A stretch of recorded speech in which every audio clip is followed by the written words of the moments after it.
इस सीरीज़ में मैं आप लोगों को जेईई या TG2 पेपर के बताऊंगा टॉपिक वाइज एनालिसिस कि किस टॉपिक से कितने क्वेश्चंस आए, उनका सॉल्यूशन, टॉपिक वाइज सॉल्यूशंस, और बताऊंगा प्रेडिक्टिव क्वेश्चंस। मतलब उन सॉल्यूशंस के दौरान ही मैं आप लोगों को बताऊंगा कि क्या और क्वेश्चंस यहाँ से बन सकते हैं। होपफुली ये सीरीज़ आप एंजॉय कर रहे होंगे। अगर ऐसा है तो लाइक, शेयर और सब्सक्राइब कीजिएगा, ये मेरे को मोटिवेट करता है। Thank you. हेलो स्टूडेंट्स, कैसे हैं आप सब लोग। मैं चंद्र प्रकाश और आपका क्रेस्ट फोरम के इस ऑनलाइन वीडियो सीरीज़ में मैं स्वागत करता हूं। I welcome you all. देखिए, आज हम लोग जो करने वाले हैं टॉपिक वो करने वाले हैं सर्किट ब्रेकर, आइसोलेटर, जो स्विचेस होते हैं पावर सिस्टम में, उसका टॉपिक करने वाले हैं। आप लोग देख सकते हैं किस तरीके से UPPCL शिफ्ट 2 2019 के पेपर में, जो नवंबर का शिफ्ट 2 पेपर था 2019 का, उसमें 45 क्वेश्चन पावर सिस्टम से आए थे, जिसमें circuit breaker, fuse, MCB, isolators, जो ये स्विचेस होते हैं, स्विच गियर का टॉपिक है। 13 क्वेश्चन इस टॉपिक से आए थे और इस टॉपिक से जो 13 क्वेश्चन है वो हम एक एक करके आज हम सॉल्व करेंगे। तो शुरू करते हैं अपने पहले क्वेश्चन से। आप लोगों की पढ़ाई कैसी चल रही है मुझे कमेंट में बताइए प्लीज़। कैसे लग रहे हैं वीडियो लेक्चर्स वो भी कमेंट में करके बताइए, ठीक है। इससे मेरे को पता चलता है कि आप लोग पढ़ रहे हैं कि नहीं पढ़ रहे हैं, ठीक है। जिससे मेरे को भी मोटिवेशन आता है कि यार मेरे को लेक्चर क्या कहते हैं, हाँ भाई और बनाने, जल्दी जल्दी बनाने हैं, तो वो चीज़ है, ठीक है। तो चलिए शुरू करते हैं हम लोग अपने पहले क्वेश्चन से। देखिए, पहला क्वेश्चन आप लोग स्क्रीन पर देख रहे होंगे। Isolator operates on dash condition.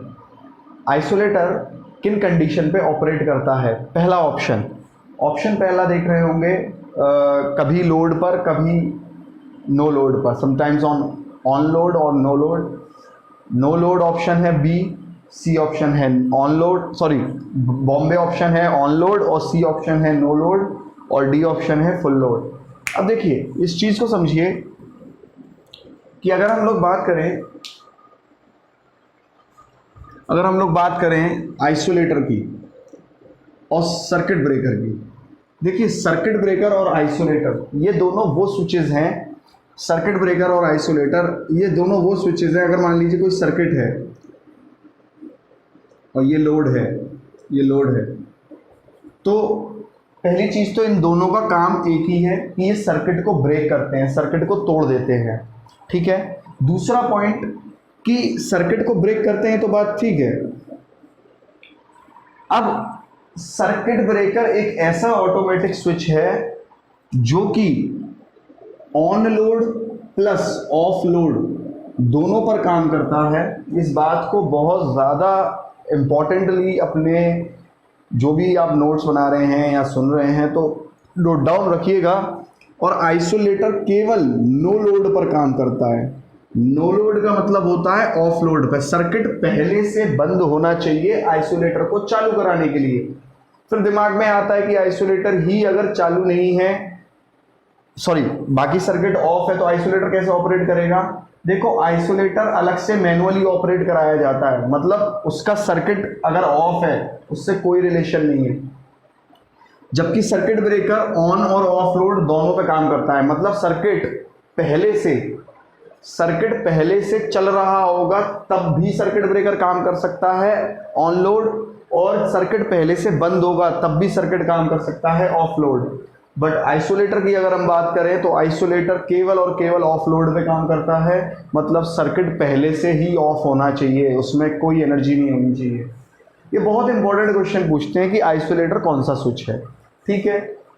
अब इसका तो सीधा सीधा आंसर हो जाता है C option, isolator no load पर काम करता है।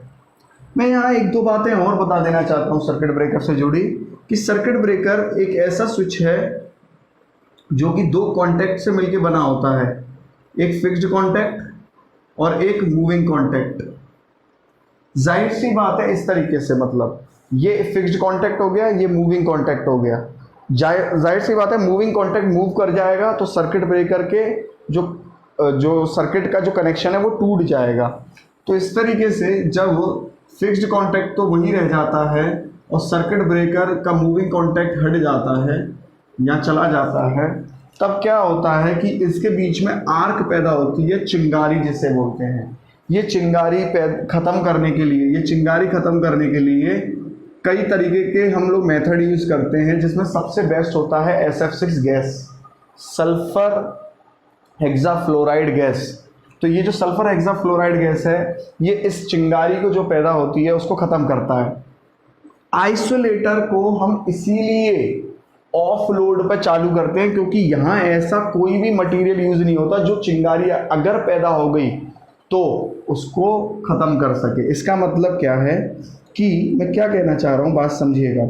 मान लीजिए ये आइसोलेटर है, ये आइसोलेटर खुला, तो यहाँ कोई चिंगारी, अगर मैंने मान लीजिए ऑन लोड पे खोला और यहाँ चिंगारी पैदा हो गई, तो इस चिंगारी को बुझाने के लिए कोई भी हमारे पास मटेरियल नहीं है, इस चिंगारी को बुझाने के लिए हमारे पास कोई भी मटेरियल नहीं है। तो आइसोलेटर में ऐसा होता ही नहीं है, इसीलिए आइसोलेटर को हम पहले से ही ऑफ लोड में चलाते हैं ताकि चिंगारी पैदा ही ना हो। तो जब वो पैदा ही नहीं होगी तो उसको बुझाने के लिए कोई मटेरियल चाहिए ही नहीं होगा। इसको बोलते हैं आर्क एक्सटेंशन मेथड। आर्क क्या माने, चिंगारी है, उसको बुझाने के लिए जो मटेरियल यूज होता है वो। कभी कभी पेपर में एक सवाल और पूछ लेते हैं कि इसका सीक्वेंस क्या है ओपन करने का, मतलब कि ओपन सीक्वेंस क्या है। अगर मान लीजिए फॉल्ट होता है तो सबसे पहले क्या क्या खुलेगा, ये क्वेश्चन पूछ लिया जाता है, बहुत इंपॉर्टेंट क्वेश्चन है। तो देखिए, सबसे पहले सर्किट ब्रेकर खुलता है, उसके बाद आइसोलेटर खुलता है। आइसोलेटर खुलने के बाद जब आइसोलेटर खुल जाता है तो इसको हम लोग अर्थ भी कर देते हैं, अर्थिंग स्विच, याद रखना, अर्थिंग स्विच खुल जाता है और ये अर्थ हो जाता है, फिर ग्राउंड में जाके ये अर्थ हो जाता है, अर्थिंग स्विच। पर अब अगर बात करेंगे सर्किट, ये तो था ओपन सीक्वेंस, मतलब खुलेगा किस तरीके से, यदि फॉल्ट होगा तब। क्लियर है इतना पॉइंट, जब फॉल्ट होगा। बट और एक होता है क्लोज्ड सीक्वेंस। अब फॉल्ट सही हो गया है, ठीक है, सर्किट को मेक कर रहे हैं हम लोग, ब्रेक नहीं कर रहे। ये तो क्या था, सर्किट को ब्रेक कर रहे थे, मतलब सर्किट को तोड़ रहे थे, और ये सर्किट को अब बना रहे हैं। तो सीक्वेंस क्या होगा, सबसे पहले सीक्वेंस होगा अर्थिंग स्विच को क्या करना है। अच्छा देखिए, सर्किट ब्रेकर क्या होगा, ओपन सर्किट। आइसोलेटर क्या होगा, ओपन सर्किट। अर्थिंग स्विच क्या होगा, क्लोज्ड सर्किट।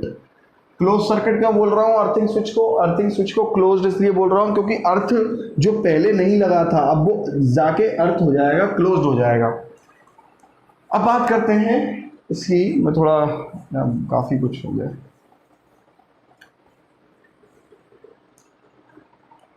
ये जब सर्किट को मेक कर रहे होते हैं तो हमें क्या करना पड़ता है, अर्थिंग स्विच को ओपन करना पड़ता है, मतलब हमारा जो अर्थिंग का कनेक्शन है वो ओपन करना पड़ेगा। फिर हमको आइसोलेटर को क्या करना पड़ेगा, क्लोज करना पड़ेगा, आइसोलेटर को क्लोज करना पड़ेगा। फिर सर्किट ब्रेकर को क्लोज करना पड़ेगा। कई अच्छे जेई पेपर में ये सवाल पूछा गया है, इनफैक्ट इंटरव्यू क्वेश्चन तक में ये सवाल पूछा गया था और मुझसे ही पूछा गया, इनफैक्ट मैं तो किसी और की क्या ही कहूँ। तो ये बहुत ज़्यादा इंपॉर्टेंट क्वेश्चन बन जाता है हर पॉइंट ऑफ व्यू से। इंटरव्यू चाहे पॉइंट ऑफ व्यू से कह लो, चाहे आप बात कर लो क्या कहते हैं पेपर पॉइंट ऑफ व्यू से, कई पेपरों में पूछा गया, ठीक है। तो ये सीक्वेंस क्लोज्ड का होता है, ये सीक्वेंस ओपन का होता है। एक चीज़ और, ये जो कॉन्टैक्ट्स बनते हैं ये टंगस्टन कॉपर के बनते हैं। देखो, मैं इसलिए एक साथ कोशिश रहती है मेरी कि क्वेश्चन एक हो, बट उसके मैं आंसर इतने सारे दे दूं उस टॉपिक से जुड़े हुए ताकि आपको आगे कोई दिक्कत ना हो। तो टंगस्टन कॉपर क्या होती है, और इसीलिए मैं टॉपिक वाइज सोल्यूशन भी करवा रहा हूँ, क्योंकि मैं चाहता तो मैं इकट्ठा भी सोल्यूशन करवा सकता था पूरे क्वेश्चन पेपर का, पर जब मैं पूरे क्वेश्चन पेपर का सोल्यूशन करवाऊंगा तो वो होगा ये कि वो 2-2 घंटे का 3-3 घंटे का पेपर सोल्यूशन बनेगा, और उसमें फिर क्या रहेगा कि मान लो आधे घंटे बाद या 1 घंटे बाद ना थकावट की वजह से या कह लो बच्चा बोर होने लगता है तो वो जल्दी चलता है, तो मैं जल्दी चलाना ही नहीं चाहता हूँ। आप आराम से पूरा देखिए वीडियो, रिलैक्स होकर देखिए, मैं भी रिलैक्स होकर पढ़ाऊँ, जल्दी बिल्कुल नहीं चाहता हूँ। टंगस्टन कॉपर के ये बने हुए होते हैं, और सबसे बड़ी बात है जो समय कॉन्टैक्ट्स को खोलने के लिए लगता है, मतलब कॉन्टैक्ट्स अलग होने के लिए जो समय लगाएंगे उसे कहलाते हैं ओपनिंग टाइम, और जो समय कॉन्टैक्ट्स बंद होने के लिए लगाएंगे उसे कहलाएंगे क्लोजिंग टाइम। तो ओपनिंग टाइम और क्लोजिंग टाइम क्या हुए, 2 कॉन्टैक्ट्स को ओपन करने के लिए और क्लोज करने के लिए जो समय लगता है बंद करने के लिए उसे कहते हैं। चलिए अपने नेक्स्ट क्वेश्चन पे चलते हैं। उसका आंसर तो सी था, नो लोड। चलिए अपने नेक्स्ट क्वेश्चन पे चलते हैं। नेक्स्ट क्वेश्चन है, देखिए आप लोग देख सकते हैं अपनी स्क्रीन पे, time to open circuit breaker contact is called. Circuit breaker के कॉन्टैक्ट को ओपन करने के लिए जो समय चाहिए होता है उसको क्या कहते हैं? तो B is the right answer, opening time कहते हैं। तो कौन सा टाइम कहते हैं? ये चीज जो मैंने अभी आपको बताई, ओपनिंग टाइम कहते हैं। चलिए अब चलते हैं अपने नेक्स्ट क्वेश्चन पे। देखिए थर्ड नंबर क्वेश्चन क्या कह रहा है? Dash is a protective device which conducts high voltage surge on the power system to the ground. ऐसी कौन सी डिवाइस है जो हाई वोल्टेज की सर्ज को ग्राउंड पर लेके आती है? देखिए पावर सिस्टम में ये जो ट्रांसमिशन लाइन जा रही है, मान लीजिए ये ट्रांसमिशन लाइन जा रही है RYB, ठीक है। कभी कभी क्या होता है कि ट्रांसमिशन लाइन में सर्ज आती है। सर्ज क्या होती है वो चीज़ समझिएगा। ये RYB लाइन है और ये ट्रांसमिशन लाइन है तीनों। कभी कभी क्या होता है कि इस पर आती है सर्ज। देखिए ये सर्ज क्या होता है? ये एक सडन वोल्टेज, एक क्षणिक वोल्टेज जो लाइन पर आते हैं वही सर्ज है। समझिएगा सर्ज दो प्रकार की होती है, एक होती है लाइटनिंग सर्ज और एक होती है switching over voltage surge. Switching over voltage surge. अब इन चीज़ों को समझना कि सर्ज में लाइटनिंग सर्ज किस तरीके से हम लोग बात करते हैं। लाइटनिंग सर्ज होती है आकस्मिक बिजली, एकदम से मान लीजिए वायर है और उस पर ऊपर से एकदम से बिजली गिर गई, जो बिजली कड़कती है वो गिर गई। वो वाली बिजली नहीं, बाबूजी ज़रा धीरे चलो, बिजली गिरी, यहाँ बिजली गिरी। तो ये वो वाली बिजली नहीं है, ये इलेक्ट्रिसिटी एनर्जी है, ठीक है। तो इलेक्ट्रिकल एनर्जी जो गिरती है एकदम से, उसे एक तो वो सर्ज होती है। क्योंकि इसे सर्ज क्यों बोलते हैं? सर्ज कोई भी वो वोल्टेज, कोई भी वो हाई वोल्टेज जो कुछ समय के लिए एग्जिस्ट करता हो सिस्टम में। मैंने क्या कहा? Surge is any that high voltage is any high voltage which is existing in a system for a very short time period। किसी सूक्ष्म समय के लिए, बहुत छोटे से समय के लिए जो वो हाई वोल्टेज एग्जिस्ट करते हैं वो सर्ज होते हैं। तो एक तो आकस्मिक बिजली हो गई, बाबूजी बिजली गिरी, हाँ। चलिए और दूसरी स्विचिंग ओवर वोल्टेज। बदमाश हो भाई, बदमाश। Switching over voltage surge. Switching over voltage surge क्या होता है अब इसे समझ लेते हैं। मान लीजिए स्विचिंग ओवर वोल्टेज सर्ज देखिए क्या होता है। जैसे मान लीजिए आप लोग ये बात जानते हैं बहुत भली भांति, इंडिया में अगर देखो अभी ये तो ऐसा पहली बार हुआ है कि ट्रेनें बंद हुई हैं, अदरवाइज ट्रेनें कहाँ बंद होती हैं, है ना। जो ट्रेन है जैसे फॉर एग्जांपल, ठीक है, कितनी देखिए हज़ारों ट्रेनें एक साथ कभी रुकती हैं प्लेटफॉर्म पे और हज़ारों किसी प्लेटफॉर्म से निकल रही होती हैं एक एट अ टाइम।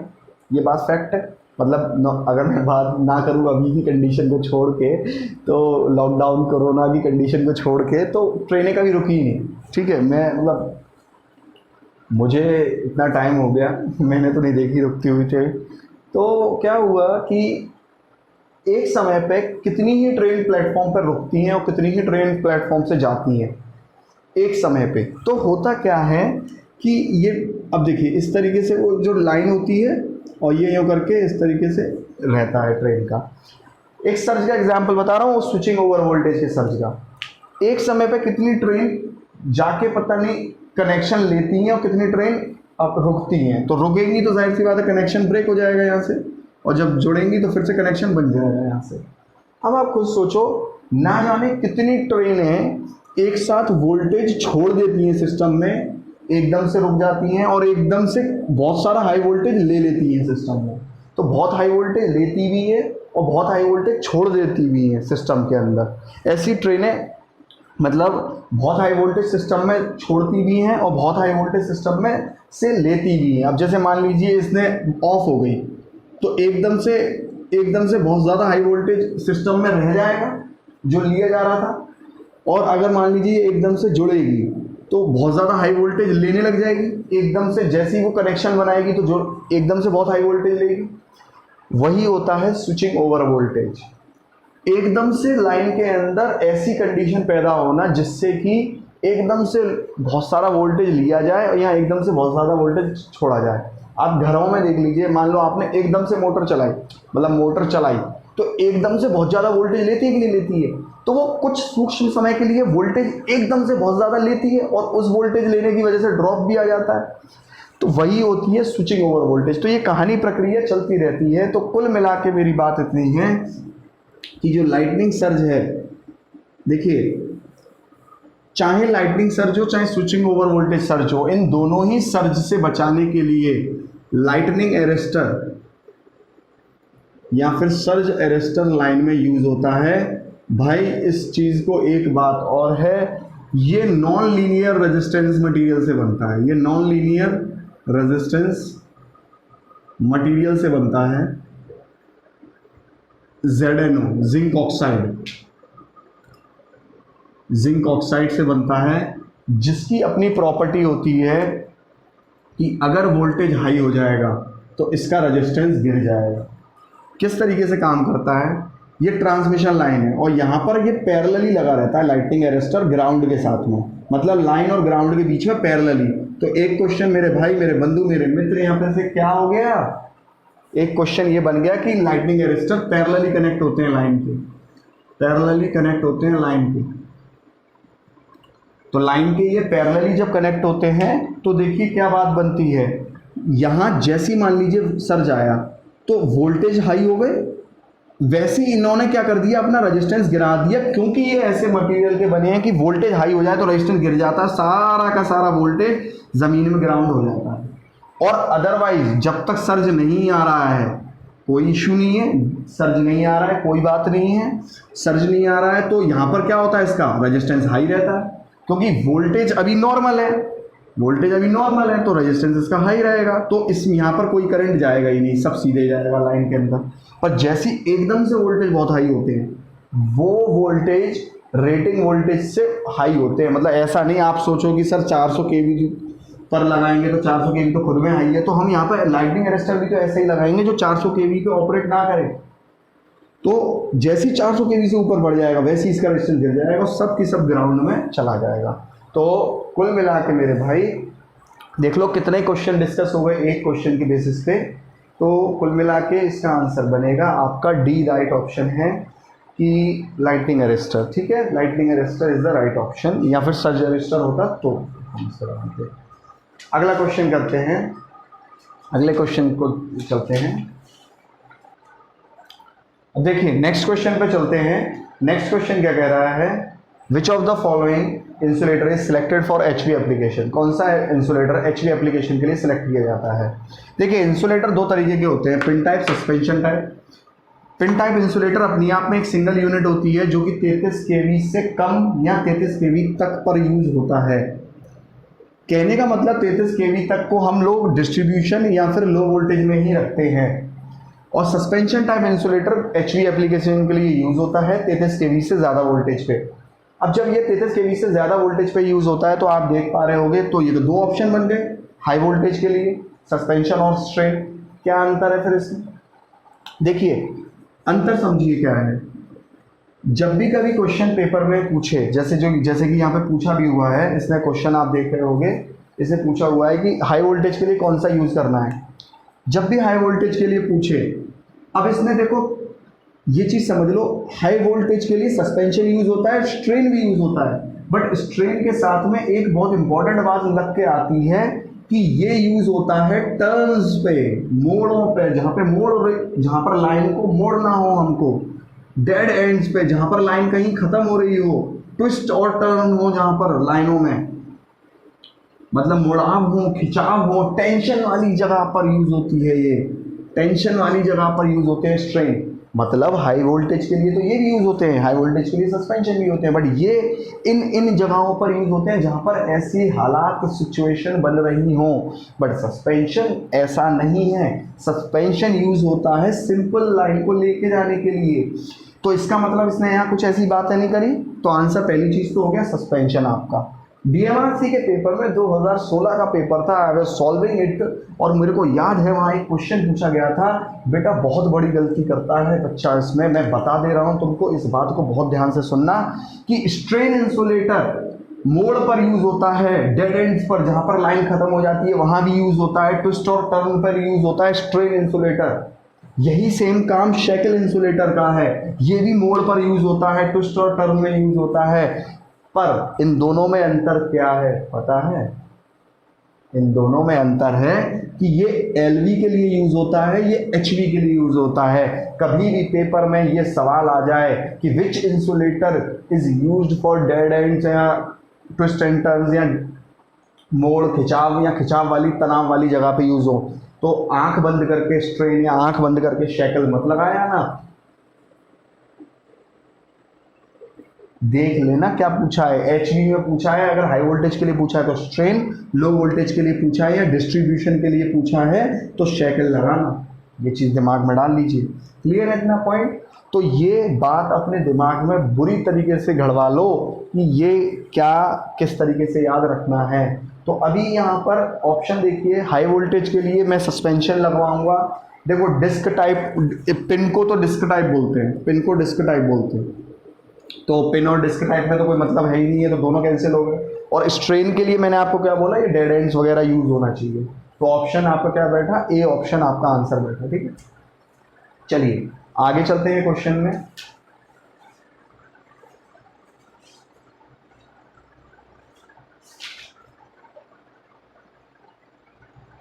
देखिए अगला क्वेश्चन जो है वो टॉपिक हम लोग कर चुके सर्ज अरेस्टर, अभी इससे पहले वाले क्वेश्चन में मैंने करवाया था आपको कि dash is a protective device that discharges excess voltage surge to earth. ऐसी कौन सी डिवाइस है जो एक्सेस वोल्टेज सर्ज, जो अधिकतम वोल्टेज सर्ज आ जाए उसको पृथ्वी में या अर्थ में ले जाती है? तो सर्ज अरेस्टर मैंने आपको बताया था अभी इससे पहले। क्लियर है इतना पॉइंट? चलते हैं आगे क्वेश्चन पे चलते हैं। देखिए बड़ा ही प्यारा क्वेश्चन है ये, बड़ा ही प्यारा क्वेश्चन है, इंसुलेटर टॉपिक से जुड़ा है। Shunt capacitance in suspension insulator, ये जो suspension insulator can be dash by dash the distance of conductor from the tower. अब आप इस बात को समझिएगा, मैं ये डायग्राम हल्का सा बना देता हूँ यहाँ पे। ये मान लीजिए कोई टावर है और ये आपका इंसुलेटर है, और ये जा रहा है यहाँ से पावर कंडक्टर, मतलब ये लाइन जा रही है यहाँ से, पावर कंडक्टर जा रहा है, पावर कंडक्टर जा रहा है। देखो यार एक बात समझना, ये कोई भी, ये जो इंसुलेटर है, इंसुलेटर पे ये देखिए आर्किंग हॉर्न लगा रहता है इस तरीके से आर्किंग हॉर्न लगा रहता है। अब ये जो पावर कंडक्टर है, ये जो लाइन जा रही है, ये जो लाइन जा रही है, याद रखना इस लाइन की वजह से, देखो आइडियली क्या होता है, आदर्श तौर पे क्या होता है, अगर मान लो यहाँ पे 3 डिस्क लगी है, मैं एग्जांपल लेके चल रहा हूँ, तो तीनों डिस्क पे सेम वोल्टेज झेलना चाहिए। कहने का मेरा मतलब क्या है समझिए, ऐसे समझिए,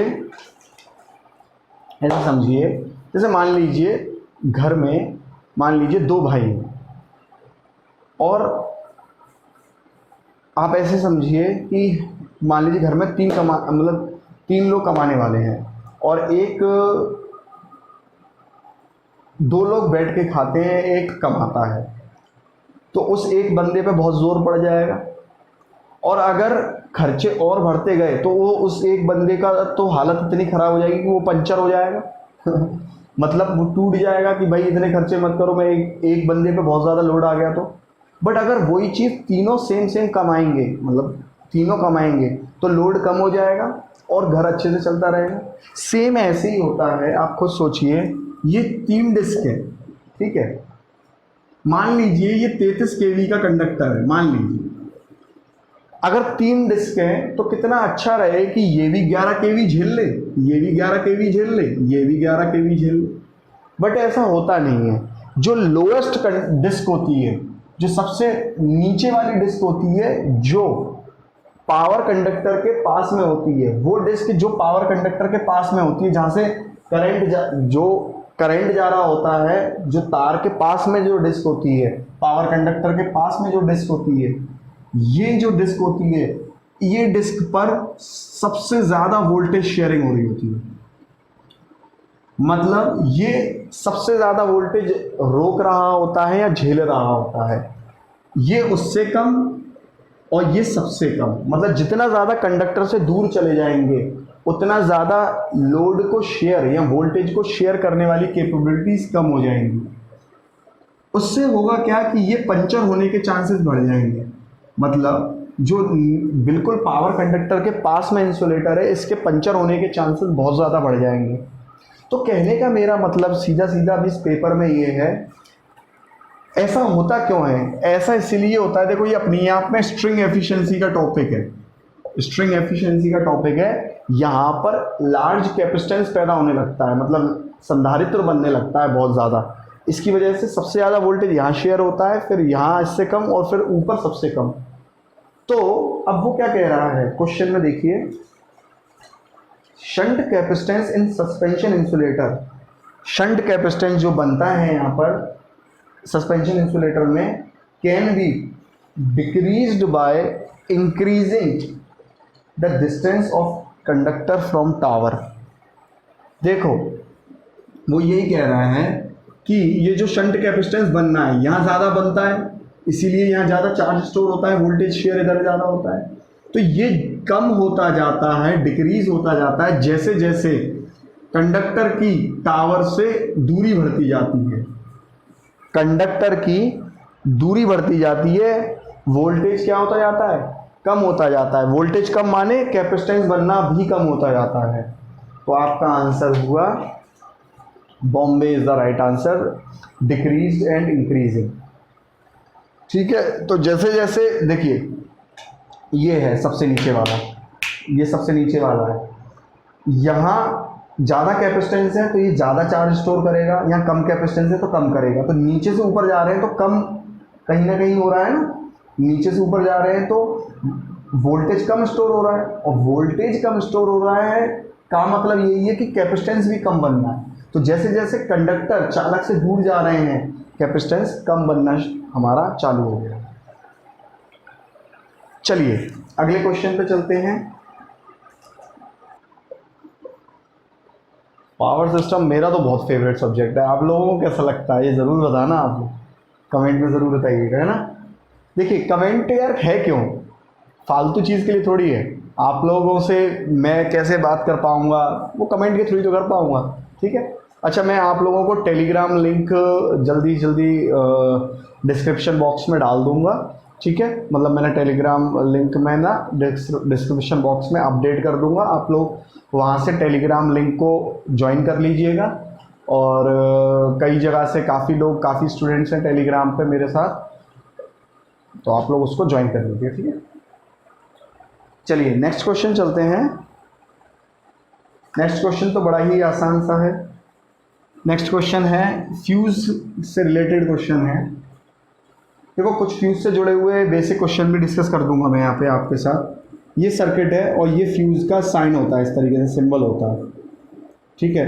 तो ये फ्यूज़ बेसिकली किस प्रिंसिपल पे काम करता है, यहाँ पर करंट जाता है, अगर करंट ज़्यादा चला गया तो यहाँ आई स्क्वायर हीट लॉस हो जाएंगे, और हीट लॉस की वजह से ये पिघल जाएगा, टूट जाएगा, कनेक्शन टूट जाएगा। इसका मतलब ये किस प्रिंसिपल पे काम करता है, हीटिंग इफेक्ट प्रिंसिपल पे काम करता है, या फिर जूल लॉ पे काम करता है, जूल लॉ पे काम करता है। कई और क्वेश्चन पूछे जाते हैं भाई, ये सबसे इम्पोर्टेंट क्वेश्चन है यार, सबसे इम्पोर्टेंट क्वेश्चन कि फ्यूज़ का मटेरियल कैसा होना चाहिए। देखिए लो रेजिस्टेंस का होना चाहिए, लो मेल्टिंग पॉइंट का होना चाहिए।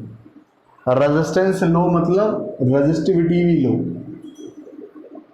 रेजिस्टिविटी भी लो होनी चाहिए। तो लो मेल्टिंग पॉइंट होना चाहिए और लो ही रेजिस्टेंस होना चाहिए। भाई ये बहुत पेपर में पूछता है, बहुत ज़्यादा, ठीक है। एक इससे ही जुड़ा हुआ एक सवाल रहता है फ्यूजिंग फैक्टर का। ये एक अनुपात है, एक रेशियो है फ्यूजिंग फैक्टर। भाई फ्यूजिंग फैक्टर जो है ना वो क्या होता है सुनिएगा, मिनिमम फ्यूजिंग करंट अपॉन होता है rated fuse current, rated fuse current ये क्या होता है समझते हैं। सबसे पहले क्वेश्चन को देख लेते हैं। देखिए, fuse is a safety device used for the purpose of protecting a circuit against. Fuse एक वो सेफ्टी डिवाइस है जिसका पर्पस सर्किट को प्रोटेक्ट करना होता है। किससे? तो option C is the right answer, excess current, अधिक करंट से। ठीक है, चलिए अपने नेक्स्ट क्वेश्चन पे चलते हैं। देखिए नेक्स्ट क्वेश्चन है, the maximum possible short circuit current in fuse is called. तो maximum possible short circuit current in the fuse कौन सा होता है? सबसे पहली चीज, rated current, normal current, arc current, fusing peak current, चार ऑप्शन इन्होंने दिए हुए हैं। एक बात मैं यहाँ पर कह देता हूँ कि ये जो मिनिमम फ्यूजिंग करंट है और ये फ्यूजिंग फैक्टर है, इसकी वैल्यू ग्रेटर देन 1 होती है। ये चीज़ हमेशा दिमाग में रखिएगा, इसकी वैल्यू ग्रेटर देन 1 होती है। उसके पीछे रीज़न क्या है? देखिए, मिनिमम फ्यूजिंग करंट क्या होता है? ये वो फ्यूजिंग करंट है जिस पर फ्यूज मेल्ट कर जाए।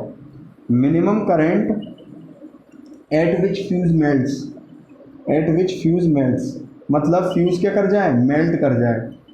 और ये वो करंट है eight which fuse do not melt. बस ये वो करंट है जिस पर फ्यूज बस मेल्ट करता ही नहीं है। एक एग्जांपल दे देता हूँ। मान लीजिए ये फ्यूज था, मान लीजिए ये 100 एम्पियर पर मेल्ट कर जाएगा। इसका मतलब यही तो हुआ कि ये 99.9 एम्पियर पर मेल्ट नहीं करेगा, इसका यही तो मतलब हुआ। अगर 100 एम्पियर पर मेल्ट कर रहा है तो 99.9 पे मेल्ट नहीं करेगा। तो जो जिस पर मेल्ट कर जाए वो हो गया मिनिमम फ्यूजिंग करंट 100, और ये हो गया 99.9 जिस पर मेल्ट नहीं करे वो maximum current eight which fuse do not melt, जिस पर फ्यूज मेल्ट नहीं करे। तो जाहिर सी बात है, खुद देखो ये रेशो हमेशा 1 से ज़्यादा आएगा, हमेशा ये रेशो 1 से ज़्यादा आएगा। बहुत बार पेपर में पूछता है। इसी क्वेश्चन को देख लेते हैं। तो देखिए, रेटेड करंट नहीं, फ्यूजिंग पीक करंट सबसे ज़्यादा करंट होता है। फ्यूजिंग पीक करंट वो करंट होता है जिस पर कहीं ना कहीं फ्यूज मेल्ट होने लग जाए। तो ये सबसे ज़्यादा ही करंट होगा सर्किट में। रेटेड करंट से भी ज़्यादा होगा, नॉर्मल करंट से भी ज़्यादा होगा, और आर्क करंट से भी। आर्क तो खैर यहाँ लगती ही नहीं है, आर्क की तो बात आती ही नहीं। तो फ्यूजिंग करंट जो है वो करंट है जिसमें फ्यूज मेल्ट हो जाए। ठीक है, तो जाहिर सी बात है सर्किट के रेटेड करंट से वो कहीं ना कहीं ज़्यादा ही होगा। क्लियर है इतना पॉइंट? चलिए आगे।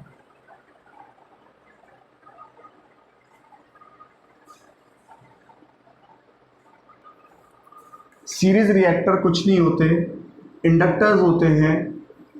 और इंडक्टर का काम क्या होता है? Short circuit current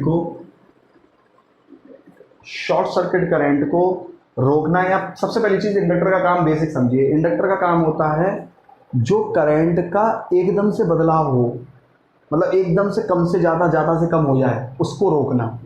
inductor opposes the sudden change in current, sudden change in rate of change of current. तो ये इसका क्या काम है? Opposes sudden rate of change of current. तो कुल मिला के इंडक्टर क्या करता है? Sudden rate of change of current को अपोज करने लगता है। जो एकदम से यहाँ पे करंट में बदलाव हो रहा है एकदम से, उसको क्या करता है? अपोज करता है। तो एक सीरीज रिएक्टर कुछ नहीं है, अपने आप में इंडक्टर है, याद रखना। जो कि अब एकदम से मान लीजिए फॉल्ट होता है, मान लीजिए आपका एकदम से फॉल्ट होता है, और फॉल्ट होने से एकदम से आपका करंट बढ़ जाता है। तो करंट मान लो, पहले एग्जांपल दे रहा हूँ, 100 एम्पियर होगा, तो एकदम से बढ़ जाएगा तो कितना हो जाएगा? 500 हो जाएगा। तो ये जो एकदम से बदलाव हुआ उसको रोकेगा इंडक्टर या फिर सीरीज रिएक्टर।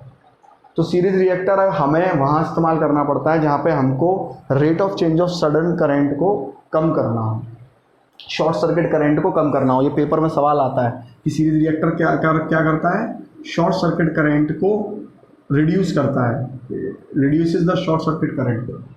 तो यहाँ पे ऑप्शन क्या हुआ, bring down the fault level with in the capacity off switch gear, मतलब कि फॉल्ट लेवल करंट का जो है उसको कम करता है, ब्रिंग डाउन करता है स्विच गियर में, स्विच गियर की कैपेसिटी के हिसाब से, मतलब जो सबस्टेशन के जो लगे हुए हैं सारे इक्विपमेंट उनकी रेटिंग के हिसाब से उसे कम करता है।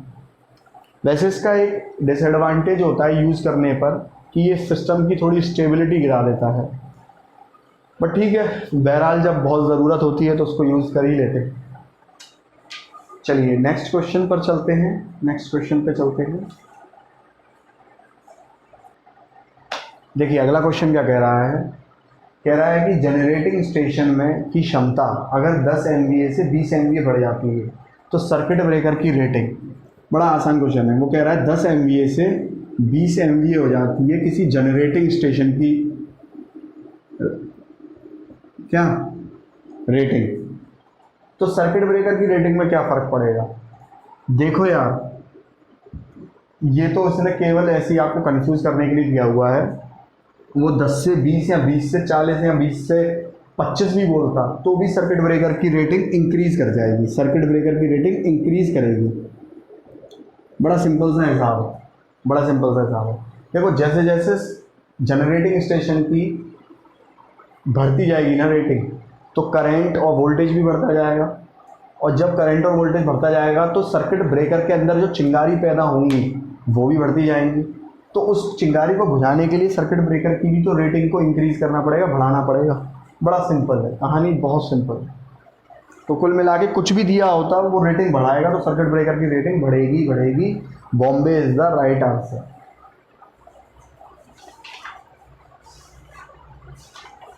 चलिए, सर्किट ब्रेकर के खुलने के बाद संपर्क में आने वाला वोल्टेज को डैश कहा जाता है। देखिए मैं ये उस समय वहाँ बताना भूल गया, मैंने आपको बताया था यहाँ पर फिक्स्ड कांटेक्ट है और ये मूविंग कांटेक्ट हट जाता है, मैंने अभी स्टार्टिंग में ही पहले भी बताया था। तो यहाँ चिंगारी पैदा होती है, आर्क पैदा होती है।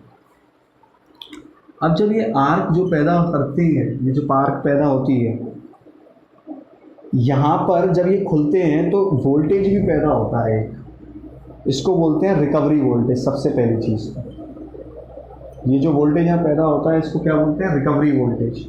और ये जो रिकवरी वोल्टेज है ये एक आरएमएस वोल्टेज है। एक बात जानिए, क्वेश्चन आता है पेपर में कैसा वोल्टेज है, आरएमएस है, पीक है या क्षणिक है, इंस्टेंटेनियस वोल्टेज है। तो ये तो पहली चीज़ आरएमएस वोल्टेज है। और जो दूसरा पॉइंट यहाँ पर आपको दिमाग में रखना है रिकवरी वोल्टेज का, कि रिकवरी वोल्टेज एक पावर फ्रिक्वेंसी वोल्टेज है। मतलब जो रिकवरी वोल्टेज यहाँ पे पैदा होता है कॉन्टैक्ट्स को खुलने के बाद, ये अपने आप में 50 से 60 हर्ट्ज का ही वोल्टेज होता है, हाई फ्रिक्वेंसी का वोल्टेज नहीं होता। ऑप्शन देखिए, तो ये क्या हो जाएगा, पहली चीज़ तो इसका तो सीधा सीधा आंसर रिकवरी वोल्टेज है। इस खुलने के बाद संपर्क में आने पे जो वोल्टेज यूज होता है वो कौन सा है, रिकवरी वोल्टेज। चलिए अपने नेक्स्ट क्वेश्चन पे चलते हैं। आप लोग अपनी स्क्रीन पे देख रहे होंगे, आपने कई बार देखा होगा, आपने कई बार देखा होगा ये जो टावर होता है, इस टावर से एक वायर यहाँ खींच दिया जाता है, इस टावर से एक वायर यहाँ खींच दिया जाता है और यहाँ एक इंसुलेटर लगा दिया जाता है और इसे ग्राउंड पे बांध दिया जाता है। इसको बोलते हैं स्टे वायर या गाय वायर। गाय, वो गाय नहीं, गाय हमारी माता है वो नहीं, और इसे बोलते हैं स्टे इंसुलेटर या गाय इंसुलेटर। अब देखिए, स्टे वायर को सपोर्ट करने के लिए स्टे इंसुलेटर या गाय इंसुलेटर लगता है। ये वायर क्या करता है, ये वायर कोई अर्थिंग वर्थिंग प्रोवाइड नहीं करता, इस टावर को सपोर्ट करता है ताकि टावर गिर ना जाए, मैकेनिकली सपोर्ट करता है। ये स्टे इंसुलेटर इस बात की इंश्योरिटी करता है कि जब भी कभी ये तार टूटे तो ये कभी भी ज़मीन पे ना गिरे, ये तार। क्लियर है इतना पॉइंट, मतलब ये तार कभी भी टूटे, मतलब इंसुलेटर ऐसे लगाया जाता है कि ये तार कभी भी ज़मीन, मतलब ये यहाँ से टच है तो हो सकता है कभी मान लो करंट आ जाए, तो करंट आ जाए तो ये पहली चीज़ तो करंट यहीं नहीं जा पाए क्योंकि यहाँ इंसुलेटर लगा दिया है, तो एक तो करंट की डिसकंटिन्यूटी बनाता है। और जब भी ये टूटेगा तो हमेशा तार को कभी इतना रहेगा कि ये तार कभी ज़मीन पर टच नहीं होगी, ये तार कभी भी ज़मीन पर टच नहीं होगा, कहीं यहीं कहीं लटका रह जाएगा, इधर ही कहीं। तो इतनी हाइट पे लगाया जाता है और बाकी ये कनेक्शन को अर्थ से हटा देता है। तो आप लोग स्क्रीन पे भी देख पा रहे होगे, मैंने फ़ोटो लगाया हुआ है पोल का और किस तरीके से स्टे इंसुलेटर लगा हुआ है स्टे वायर के साथ में। तो इस तरीके से हम लोग, तो वो क्या कह रहा है कि इंसुलेटर कौन सा यूज होता है गाय केबल में, स्टे इंसुलेटर यूज होता है। क्लियर? इतना पोर्सलिन का बनता है, सिंपल इस तरीके से यूज होता है। एग इंसुलेटर भी बोलते हैं इसको। तो चलिए आज का हम लोगों ने ये टॉपिक ख़त्म कर दिया पावर सिस्टम में से। फिर से ये मेरा दूसरा लेक्चर था पावर सिस्टम का, इससे पहले का मैं डाल चुका हूँ। मैंने आपसे हमेशा से कहा है प्लेलिस्ट में जाइए, जॉब का ब्रह्मास्त्र सीरीज़ देखिए और आपको सीक्वेंशियल सारे लेक्चर मिलते चले जाएंगे। Thank you, have a nice day. Lecture कैसा लगा मुझे ज़रूर बताइएगा, ठीक है, कमेंट करके। ये थोड़ा सा मेरे को मोटिवेट करता है ना। ओके, मिलते हैं नेक्स्ट लेक्चर में। Thank you.